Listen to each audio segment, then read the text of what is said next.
What's up, everybody, and welcome on into the Between the Hashmarks podcast. As always, I'm Matt Lombardo, and today I wanted to introduce you to a new show that we're going to try to get into your feed on Sundays throughout the NFL offseason. It's the Between the Hashmarks interview, where I'll be chatting with a current or former NFL player or top NFL draft prospect to hear their stories about the 2025 season, their offseason preparation for the 2026 campaign ahead, and what drives them on and off the field. Now, we're aiming for this to be a weekly show, but whether it's every other week or whenever we can pull it off, we hope that it becomes part of your weekly routine and fills the gap that might be there after the withdrawal of football season coming to an end. So we're kicking things off today with Super Bowl champion Seattle Seahawks wide receiver Rashid Shaheed, who may be the most impactful trade deadline acquisition in recent memory, and he became a prolific and explosive piece of Seattle's special teams dominance and a big play threat down the stretch for Sam Darnold and that offense as well. Now, Shaheed couldn't be hitting free agency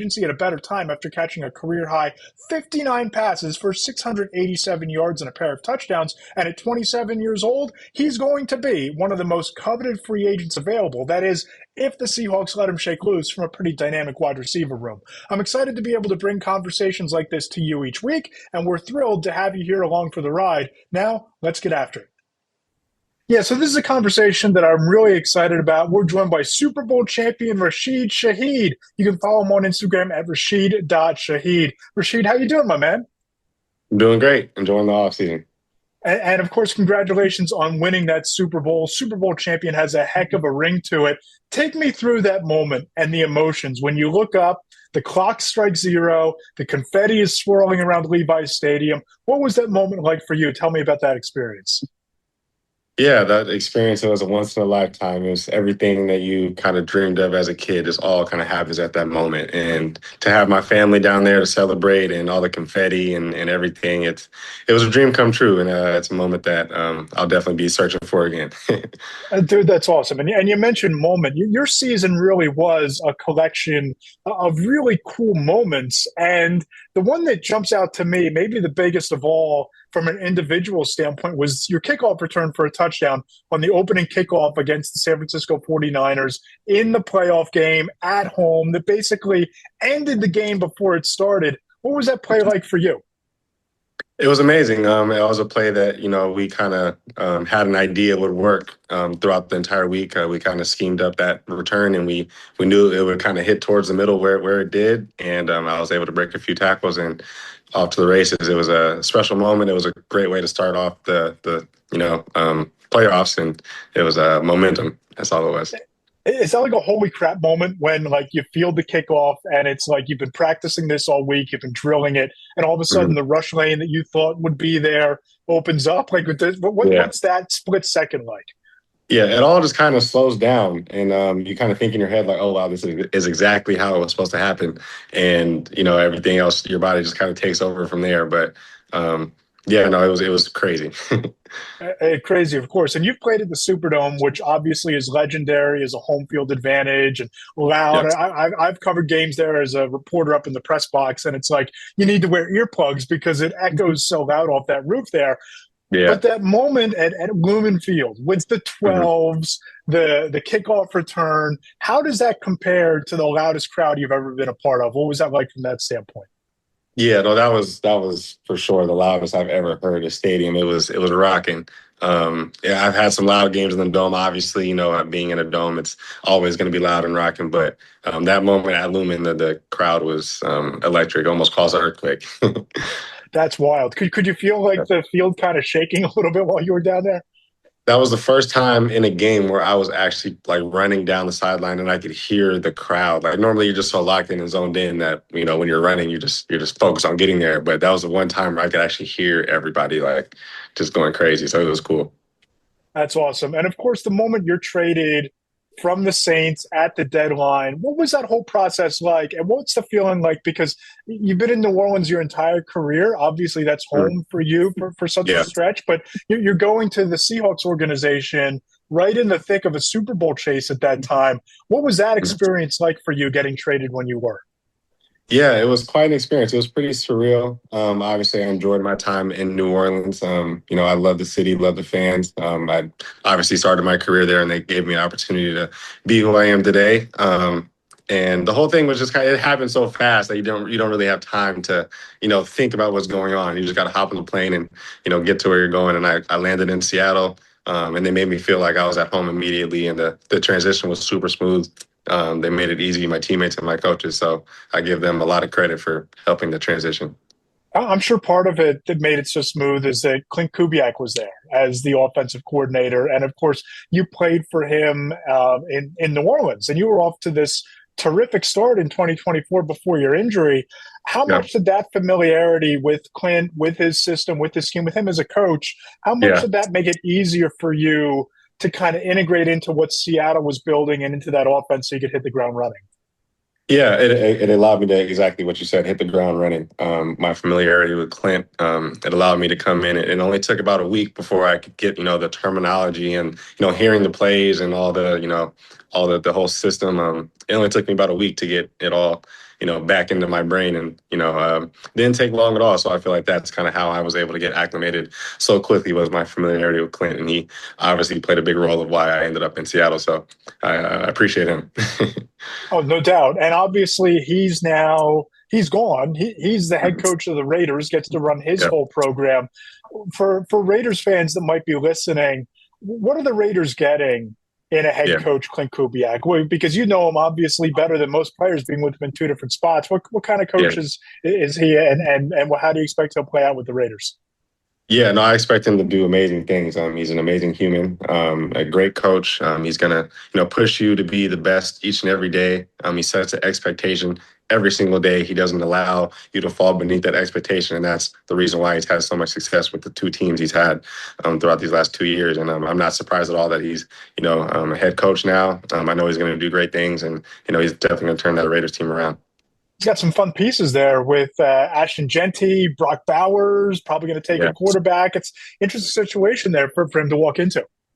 For sure, yeah, no, definitely interesting. They have a ton of playmakers, and I know he's going to utilize them into, to have them shine throughout all these years.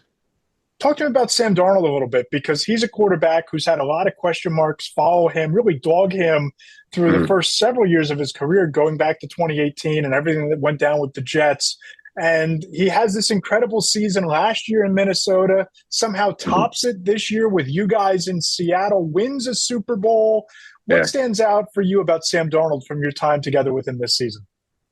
Yeah, I think he was the missing piece here in Seattle, man, to come in his first year and have the impact that he's had, not only on the team, but the organization, and just the person he is each and every day. He never lets, the highs be too highs or the lows be too lows. He's always the same player through the ups and downs. And that's what I respect most about him, because he doesn't obviously let any critics or any outside noise get to him. He just shows up and plays his game.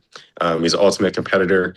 Like I said, he's a great teammate, and he cares about his guys, and he makes sure that we're all on the same page throughout each and every week. And I'm not surprised at all. And we're all super proud of him as a whole team, because, his journey has been amazing. Now he's a Super Bowl champion, and what can you say now? Can't take the trophy away from him, can't take the ring away from him, right? And then that follows him for the rest of his life, really. And you too, as a Super Bowl champ.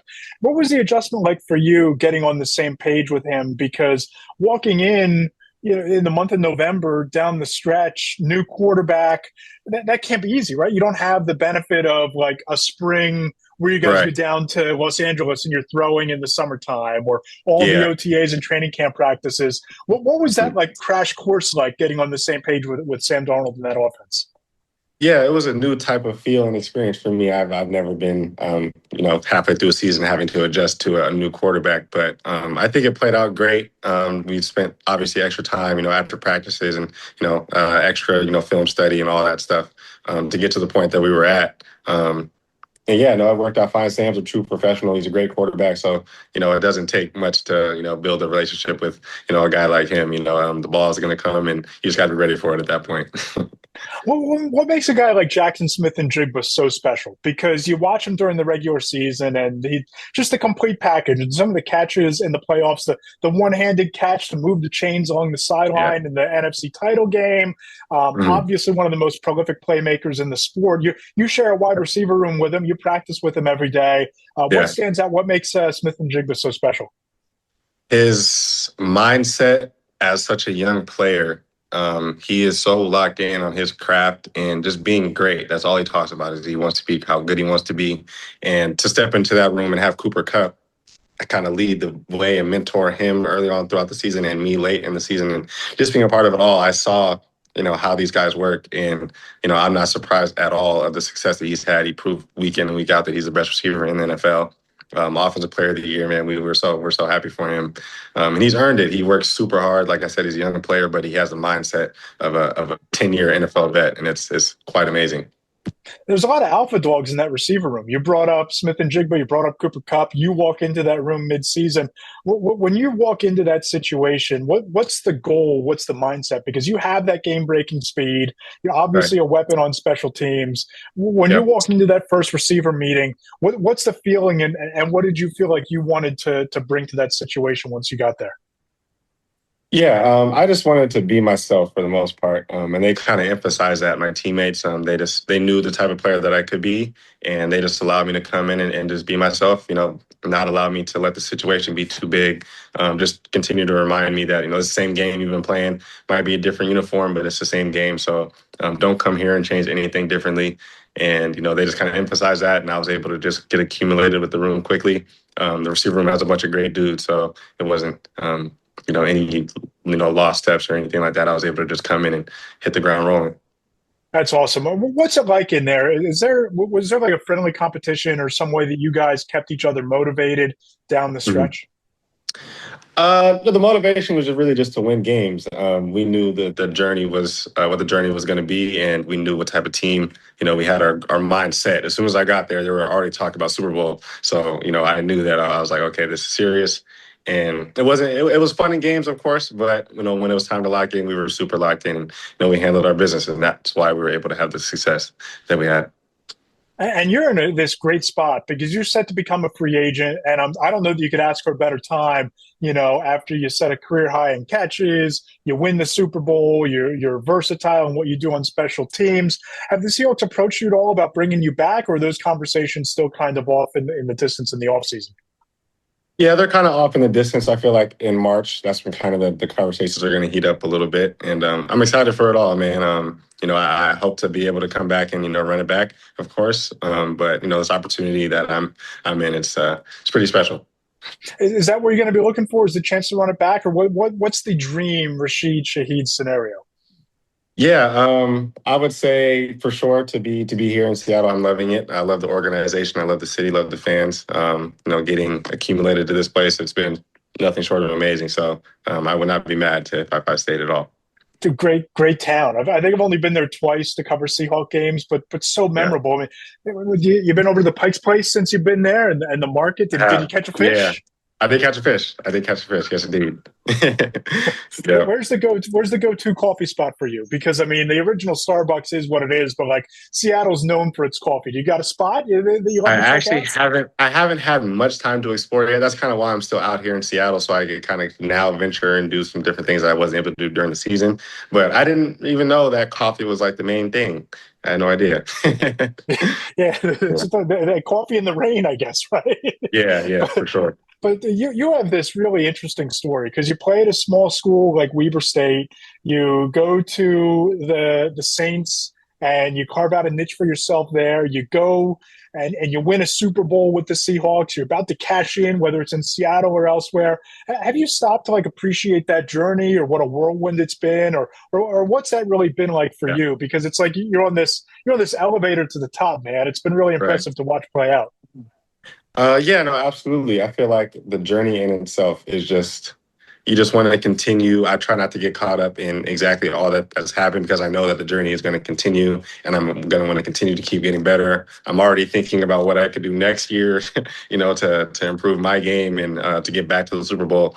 So the journey kind of never really stops. You kind of like people say that, the certain moments might hit you or when will it hit you. I feel like it doesn't really hit you. You just kind of continue to ride the wave, and as things keep happening, you of course appreciate it and you're grateful for all the opportunities, but the journey continues, and it's been a beautiful story and you can't write it much better. What is the next step of that journey? What are the goals for next season? Because that's one of the things I'd love to find out as I talk to guys across the league on this show is Yeah. what are you setting up for yourself from like those personal goals standpoints for next year, Yeah. and how you plan to tackle it going into the offseason? I really just want to continue to prove myself as a wide receiver. I know that this past year I've had the most catches I've had, the most yards that I've had. But I feel like there's still so much more that I can do receiver wise. I really want to break 1,000 yards. I know that I can do it.